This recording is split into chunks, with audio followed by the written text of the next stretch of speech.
Gold, trusted gold buyers. మీరు తాకట్టు పెట్టిన బంగారాన్ని విడిపించి ఈ రోజు ఉన్న మార్కెట్ ధరకు కొనబడను. బ్రేకింగ్ న్యూస్కి సంబంధించినటువంటి వార్త చూస్తున్నాం. విమాన ప్రమాదంలో మహారాష్ట్ర డిప్యూటీ సీఎం అజిత్ పవార్ ఈరోజు ఉదయం మరణించారు. మహారాష్ట్ర రాజకీయాల్లో ఒక షాకింగ్ ఘటన చోటు చేసుకుంది. ప్రస్తుత ఉప ముఖ్యమంత్రిగా ఉన్నటువంటి అజిత్ అనంతరావు పవార్ ఇవాళ పూణేలో చార్టెడ్ విమానం కూలిపోవడంతో మృతి చెందారు. ఈ విషయాన్ని అధికారికంగా కూడా అనౌన్స్ చేశారు. మహారాష్ట్ర ఉప ముఖ్యమంత్రి అనంతరావు పవార్ పూణేలో చార్టెడ్ విమానం కూలిపోవడంతో దుర్మరణం చెందారు. ఈ ఘటనలో ఆయనతో పాటు విమానంలో ఉన్నటువంటి మరో 6 కూడా ప్రాణాలు కోల్పోయినట్టుగా తెలుస్తోంది. ముంబై నుంచి బారామతి వెళ్తున్నటువంటి ఈ ప్రైవేట్ ఎయిర్ క్రాఫ్ట్ ఉదయం 8:45 క్రాష్ అయినట్టుగా అధికారిక వర్గాలైతే వెల్లడిస్తున్నాయి. అజిత్ పవార్ నేషనలిస్ట్ కాంగ్రెస్ పార్టీ ఎన్సీపీకి అధ్యక్షులుగా ఉన్నారు. మహారాష్ట్రలో అత్యధిక కాలం ఉప ముఖ్యమంత్రిగా పనిచేసినటువంటి నాయకుడు అజిత్ పవారే. 2024 డిసెంబర్ 5 నుంచి దేవేంద్ర ఫడ్నవీస్ ముఖ్యమంత్రిగా ఉన్నటువంటి మహాయుతి ప్రభుత్వంలో ఏక్నాథ్ షిండేతో కలిసి డిప్యూటీ సీఎంగా ఆయన పనిచేస్తున్నారు. ప్రమాద వార్త తెలిసిన వెంటనే ఘటనా స్థలానికి రక్షణ సిబ్బంది, పోలీసులు, ఫైర్ సర్వీసెస్ బృందాలు చేరుకున్నాయి. మహారాష్ట్ర డిప్యూటీ సీఎం పవార్ విమాన ప్రమాదంలో చనిపోయారన్న వార్త తెలిసిన వెంటనే ముఖ్యమంత్రి దేవేంద్ర ఫడ్నవీస్, మరో ఉప ముఖ్యమంత్రి ఏక్నాథ్ షిండే, ఇతర నాయకులు, మంత్రివర్గం దిగ్భ్రాంతి వ్యక్తం చేశారు. ప్రభుత్వం, ప్రతిపక్షాలు ఈ దుర్ఘటనపై ఆవేదనను, దిగ్భ్రాంతిని వ్యక్తం చేస్తున్నాయి. ప్రజలు పెద్ద ఎత్తున ఘటనా స్థలానికి చేరుకున్నారు.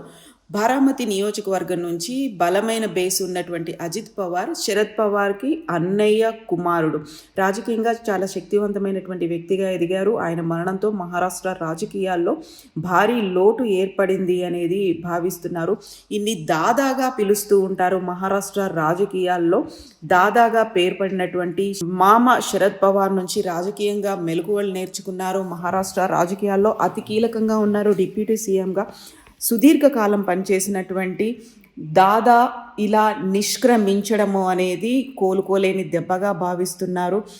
జిల్లా పరిషత్ ఎన్నికల ప్రచారం కోసం ఆయన బారామతికి వెళ్తున్నటువంటి సమయంలోనే ఈ ప్రమాదం జరిగింది. ఆయన విమానం ల్యాండింగ్ సమయంలో కుప్పకూలిపోయింది. విమానంలో అజిత్ పవార్తో పాటుగా మరొక 5 కూడా ఉన్నారని తెలుస్తోంది. ఈ ప్రమాదంలో తీవ్రంగా గాయపడినటువంటి అజిత్ పవార్ ఈరోజు ఉదయం 8:45 జరిగినటువంటి విమాన ప్రమాదంలో తీవ్రంగా గాయపడ్డారు. ఆయన్ని హాస్పిటల్కి తరలిస్తున్నటువంటి సమయంలోనే మరణించినట్టుగా ఆ వార్తలు అందుతున్నాయి. అజిత్ పవార్ వ్యక్తిగత విమానం అది. అధికారులు, భద్రతా సంస్థలు సంఘటనా స్థలానికి చేరుకునే పరిస్థితిని అంచనా వేస్తున్నాయి. విమానంలో మొత్తం 5 వ్యక్తులు ఉన్నారు అనేది వార్తలు అందుతున్నాయి. మంచు కారణంగా సరిగా కనిపించలేదు. దీని కారణంగానే బారామతిలో ల్యాండింగ్ సమయంలోనే ప్రమాదం జరిగింది అనేది భావిస్తున్నారు. ప్రమాద ప్రాంతం అంతా భయంకరంగా జరిగింది. ఆ ప్రాంతం మంటలతో నిండిపోయింది. పొగ అంతా కమ్ముకున్నటువంటి పరిస్థితి. ఈ ఉదయం ముంబై నుండి బారామతికి ప్రత్యేక విమానంలో జిల్లా పరిషత్ ఎన్నికల కోసం ఆయన ప్రచార ర్యాలీ కోసం బయలుదేరారు. బారామతిలో ఈరోజు ఆయనకు షెడ్యూల్ ఉంది. ఈ నేపథ్యంలోనే ఉదయమే బయలుదేరారు. ప్రమాదానికి గురైనటువంటి విమానం విఎస్ఆర్ నడుపుతున్నటువంటి లియర్ జెట్ 45 విమానంగా గుర్తించారు. ఆయన విమానంలో ఆయనతో పాటుగా భద్రతా సిబ్బంది కూడా ఉన్నారు. బారామతి విమానాశ్రయంలో ఆ విమానంలో మొత్తం 5 ఉన్నట్టుగా ఇప్పటికి చెప్తున్నారు. వీరిలో మహారాష్ట్ర డిప్యూటీ సీఎం అజిత్ పవార్ ఉన్నారు. మరో 2 ప్రయాణికుల్లో ఆయన పర్సనల్ సెక్యూరిటీ ఆఫీసర్తో పాటుగా ఒక అటెండెంట్, 2 సిబ్బంది కూడా ఉన్నట్టుగా ఇప్పటికీ ప్రాథమిక సమాచారాన్ని బట్టి అందుతోంది.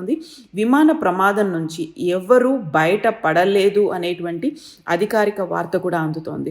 సో అజిత్ పవార్ తన మామ అయినటువంటి శరద్ పవార్ ఆధ్వర్యంలో రాజకీయాలను నేర్చుకున్నారు.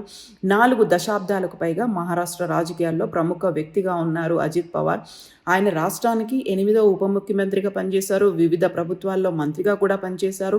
ప్రస్తుతం ఇప్పుడు బీజేపీ, శివసేనతో పాటుగా అజిత్ పవార్ మహాయుతి అనేటువంటి ఏర్పడినటువంటి కూటమిలో ఆయన 2 ఉప ముఖ్యమంత్రుల్లో ఒక ఉప ముఖ్యమంత్రిగా అజిత్ పవార్ ఉన్నారు. తన మద్దతుదారులు దాదా అని ముద్దుగా పిలుచుకునేటువంటి అజిత్ పవార్ 1980 సమయంలో తన మామ శరద్ పవార్ ఆధ్వర్యంలో రాజకీయాల్లోకి ప్రవేశించారు. 1991 నుంచి బారామతి లోక్సభ స్థానాన్ని గెలుచుకున్నారు.